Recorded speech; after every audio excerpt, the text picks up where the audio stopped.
वंदे मातरम साथियों। आज हमारा चैप्टर है पशुपालन से संबंधित, जिसमें हम पढ़ने वाले हैं डेयरी उत्पाद सेकंड, यानी कि डेयरी के जो प्रोडक्ट हैं सेकंड वाले, उन प्रोडक्टों के बारे में, है ना। इसके पहले वाले चैप्टर में हमने डेयरी प्रोडक्ट फर्स्ट पढ़ा था। आज हम पढ़ने वाले हैं सेकंड, जिसमें आपको पढ़ना है पनीर के बारे में, रबड़ी के बारे में, दही के बारे में और खोआ, जिसे हम बोलते हैं मावा, के बारे में पढ़ना है। तो इन चैप्टरों में, यानी कि इन जो हम मैंने बताया 4 प्रोडक्ट से हमारे क्वेश्चन बनने वाले हैं। और ये जो क्वेश्चंस और ये जो चैप्टर है हमारा, बोर्ड एग्जाम 2025 में 2+1 कैसे पूछा गया था, 2+1 से पूछा गया था। 2+1 का मतलब समझते हो, मैं हर बार बताते आया हूँ बेटा। 2 नंबर का एक क्वेश्चन है आपका और 1 नंबर का आपका एक क्वेश्चन है, यानी कि ऑब्जेक्टिव आपका आने वाला है। ठीक है, तो यानी कि हमें कौन कौन से प्रोडक्ट के बारे में पढ़ना है भैया, बताओ जल्दी से। आपको पढ़ना है किसके बारे में, पनीर के बारे में, दही के बारे में, खोआ यानी कि मावा के बारे में, और चौथा है हमारा रबड़ी। ठीक है, ये 4 प्रोडक्ट के बारे में हमको पढ़ना है। तो 4 प्रोडक्ट्स में इंपॉर्टेंट है ना, किस तरह से हमारे क्वेश्चन बनते हैं उनके बारे में हम पढ़ते हैं। तो पहला आ गया हमारा पनीर के बारे में हम बात करते हैं, जिसे हम चीज भी कहते हैं। ठीक है, तो पनीर किसे कहते हैं या पनीर की भाषा लिखिए। आप सभी लोगों ने कहीं ना कहीं बाहर खाना खाने गए होंगे, है ना। अब खाना खाने गए होंगे तो ऐसा तो हो नहीं सकता कि जिसने मटर पनीर की सब्जी ना खाई हो, खोआ पनीर की सब्जी ना खाई हो, या पनीर की सब्जी ना खाई हो। सभी ने पनीर की सब्जी खाई हुई है। ठीक है, यानी कि पनीर का मतलब आप सब लोग जानते हैं। ठीक है, इस पनीर को भैया, है ना, यानी कि क्या कहा जाता है कई बार, वेजिटेरियन वाले का मीट, यानी कि उतना ज्यादा इसके अंदर प्रोटीन, विटामिन, सारी चीजें पाई जाती हैं, इसलिए इसे कहा जाता है। कभी कभी आपसे ऑब्जेक्टिव में पूछ लिया जाए तो याद रखना। अब पनीर कैसे बनता है, तो पनीर दूध से बनाया जाने वाला एक प्रोडक्ट है, सभी को पता है, सिंपल सी लाइन है, लिख सकते हैं, जो केसिन के जमने से बनता है। यानी कि क्या जमेगा भैया, दूध के अंदर पाई जाने वाला क्या जम जाता है, केसिन जम जाता है।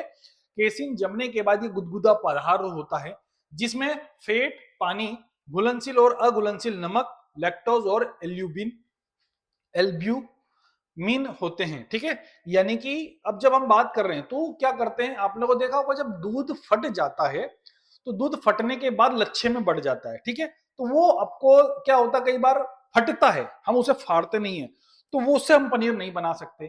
पर हम पनीर बनाने के लिए फाड़ना दूध को ही है, पर एक विशेष टेम्परेचर पर, विशेष, है ना, तरीके से उसे क्या करा जाता है, जब दूध के अंदर जो है हम लोग अलग अलग तरह के फाड़ने के लिए प्रोटीन, विटामिन, या गर्म करके उसे तैयार किया जाता है, तब जाकर क्या बनता है, पनीर बनता है। ठीक है, तो याद रखना, पनीर दूध से बनाया पनीर दूध से बनाया जाने वाला एक प्रोडक्ट है, जिसे, जो केसिन के जमने, अब केसिन जमेगा तो ही पनीर बनेगा, जिसमें क्या होता है, फैट यानी कि वसा होती है, पानी भी होता है, घुलनशील और अघुलनशील नमक भी होता है, लैक्टोज भी होता है, एल्ब्यूमिन भी होता है। ये सभी प्रकार के तत्व उसके अंदर क्या पाए जाते हैं, जिसे हम पनीर कहते हैं। सिंपल सा है। अगला, इसी पनीर में पनीर अलग अलग प्रकार के आए होंगे भैया, फोटो देखकर आप लोगों को लग रहा होगा, हाँ मजे आ गए भैया, आज तो क्या मिल रहा है, पनीर खाने को मिल रहा है ना। तो भाई ये जो पनीर है सिर्फ देखने को मिल रहा है, खाने के लिए तो होटल पे मिलेगा, 200-300 रुपए का आपको ऑर्डर करना पड़ेगा। तो ठीक इसी प्रकार का आपने पनीर खाया होगा। पनीर अच्छा होता है, गुजगुजेदार होता है, तो हम बोलते हैं उसे चिड्डार पनीर। क्या बोलते हैं, चिड्डार पनीर। तो पनीर के भी अलग अलग टाइप होते हैं। ठीक है, तो चेड्डार पनीर बनाने की आरेख विधि, या जिसे हम बोलते हैं एक तरह से फ्लो चार्ट बनाओ। क्या बनाओ, फ्लो चार्ट बनाओ। मतलब फ्लो चार्ट का मतलब होता है दोस्तों कि उसको किन किन स्टेपों में आपको तैयार करना है। ठीक है, तो आपकी उसके सीधे से सिंपल सा एक एक पॉइंट में आपको समझाना है कि इन इन पॉइंट के माध्यम से हम क्या कर देते हैं, ऐसे ऐसे बनाते हैं। ठीक है, तो कैसे कैसे बनाते हैं आइए हम समझते हैं कि ऐसे ऐसे बनाते हैं। तो आइए, पहला जो है चिड्डार पनीर बनाने के लिए आंसर हमारा हो गया भाई, कैसे बनाना है। तो सबसे पहले आपको नंबर 1 पर क्या करना है, दूध को 85 डिग्री फ़ारेनहाइट तक गर्म कर जामन डालकर पकाना है। जामन, ठीक है, जामन डालकर क्या करना है, पकाना है। ठीक है, जामन मैंने बताया था भैया, पदार्थ है जिसे जमाने के लिए, हम दही बनाने के लिए भी, या जिस पदार्थ का उपयोग करते हैं उसे जामन कहते हैं। ठीक है, तो आपने पहली स्टेप पार कर ली, तो 85 डिग्री सेंटीग्रेड पर उसे गर्म भी कर लिया और जामन डालकर उसे पका भी लिया। दूसरी स्टेप आई आपको, क्या भैया, रेनेट मिलाना है। क्या मिलाना है उसके अंदर, रेनेट मिलाना है। तीसरी स्टेप आती है कर्ड काटना है उसके। तीसरी स्टेप में क्या करोगे, कर्ड को काटा जाता है। चौथी स्टेप में कर्ड तोड़ना हुआ नमक मिलाना, यानी कि क्या करना है, मिक्सिंग करना है। चौथी स्टेप हमारी आ जाती है। पांचवी आ गई कपड़े में लपेट कर हुप में दबाना है ना। यानी कई बार देखा होगा हमने कि पनीर को भैया पूरा पानी निकालने के लिए उसे कपड़े या लट्ठे में बांध दिया जाता है और क्या कर दिया जाता है, लटका दिया जाता है। लटकाने के बाद उसे क्या कर लेंगे, जमा लेंगे, ठीक है, पानी सारा निकल जाने के बाद। तो आपको ये 5 स्टेप में क्या करना है, पनीर तैयार करना है। और पनीर यानी कि चिट्टार पनीर आपका इन 5 स्टेपों में तैयार हो जाता है, ठीक है। सिंपल सा फ्लो चार्ट है आप लोगों का, ठीक है भाई। कभी याद ना हो तो पनीर की सिर्फ अगर पूछ लिया कि पनीर बनाने की विधि तो भी यही लिख लेना, चिट्टार पनीर की विधि तो भी यही लिख के आना, पर लिखकर जरूर आना, ठीक है। तो आपको नंबर अच्छे मिलेंगे।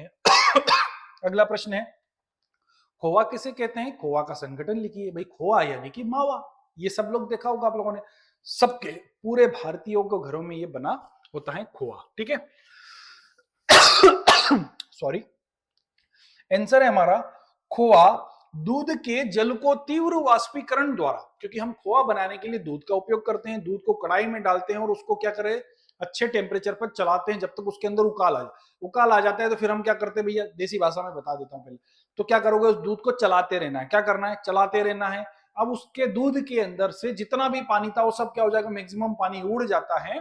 पानी उड़ने के बाद सिर्फ 70 से 80% ठोस पदार्थ जो है बच जाता है, ठोस सॉलिड। तो वो जो होता है क्या भैया, जितना भी पानी धीरे धीरे उसको उठाओगे, दूध गाढ़ा होगा। फिर उसको और उबालेंगे तो दूध गाढ़ा होने के बाद रबड़ी जैसा बन जाएगा। फिर थोड़ा और उबालेंगे तो क्या हो जाएगा, बिल्कुल कट्ठे जैसा हो जाता है। तो कट्ठे जैसा मावा का जो पदार्थ हो जाता है, ठोस पदार्थ, दूध का ठोस पदार्थ होता है, उसे हम मावा या खोआ कहते हैं। तो आइए डेफिनेशन समझ लेते हैं।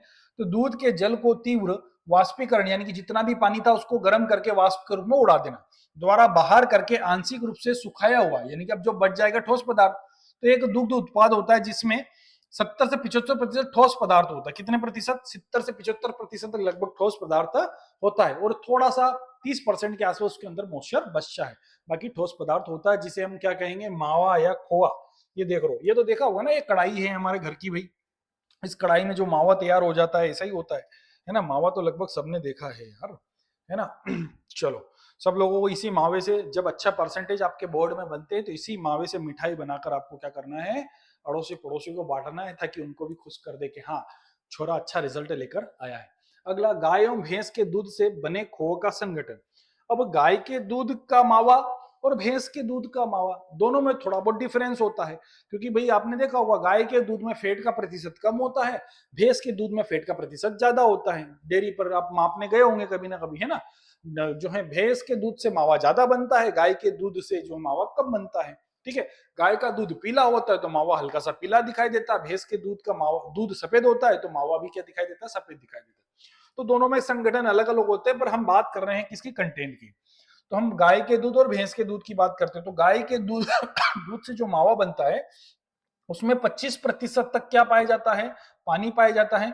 और भैंस का मावा थोड़ा ज्यादा कठोर होता है, तो उसमें सिर्फ कितने प्रतिशत, 19% पानी पाया जाता है।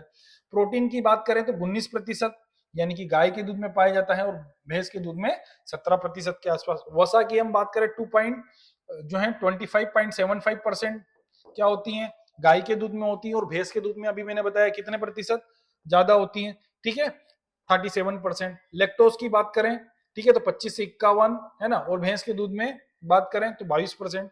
राख की बात करें, अस यानी कि राख क्या होता है, जलाने के बाद जो बच जाता पदार्थ, ठीक है, 3.19 और 3.6%। लोहा लवण की अगर बात करें तो 130 ppm और 101 ppm। थोड़ा बहुत इसमें क्या होता है, डिफरेंस होता है गाय और भैंस के मावे में। चलो, अगला क्वेश्चन है हमारा, भाई अच्छे जामन की विशेषता। अभी हम बात कर रहे थे जामन क्या होता है, ठीक है, जामन की विशेषताएं और तथा दही का खाद्य महत्व लिखिए। तो जामन की विशेषताएं जिसे हम बात करते हैं कि जिस चीज के तैयार, जामन सीधी सी बात है, घर पे आप लोग दही बनाते हैं, ठीक है, तो उस दही को जमाने के लिए जो भी पदार्थ उपयोग आप लाओगे उसे जामन कहते हैं। अब घर में अलग अलग पदार्थ होता है, तो हमने आज दही बनाया, तो हम उस दही को वापस जो है दूध को दही बनाने के लिए हम क्या करते हैं कि पुराने दही से कुछ थोड़ा सा दही लेते हैं या छाछ का पानी लेते हैं, और इस दूध में क्या कर देते हैं, डाल दिया जाता है। तो जो थोड़ा सा पुराना दही लिया या थोड़ा सा छाछ का जो पानी आपने लिया उसे हम क्या कहेंगे भाई, जामन। ऐसा बड़े स्तर पर नहीं किया जाता है, यहाँ पर एक अलग अलग प्रकार के संरक्षित पदार्थ का उपयोग किया जाता है, ठीक है।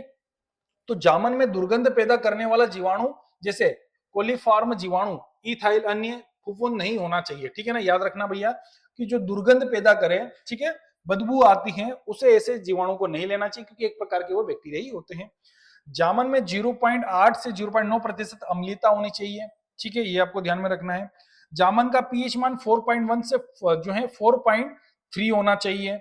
जामन प्रबल एवं शीघ्र अम्ल पैदा करने वाला होना चाहिए, बहुत जल्दी अम्ल पैदा करने वाला होना चाहिए। तो ये जामन की, अच्छे जामन की विशेषताएं आपको ध्यान में रखना है, ठीक है। जामन फिर से बता रहा हूं भैया, पुराने दही से लिया गया पदार्थ को ही हम जामन कहते हैं, ठीक है, अलग अलग प्रकार का हम उपयोग करते हैं।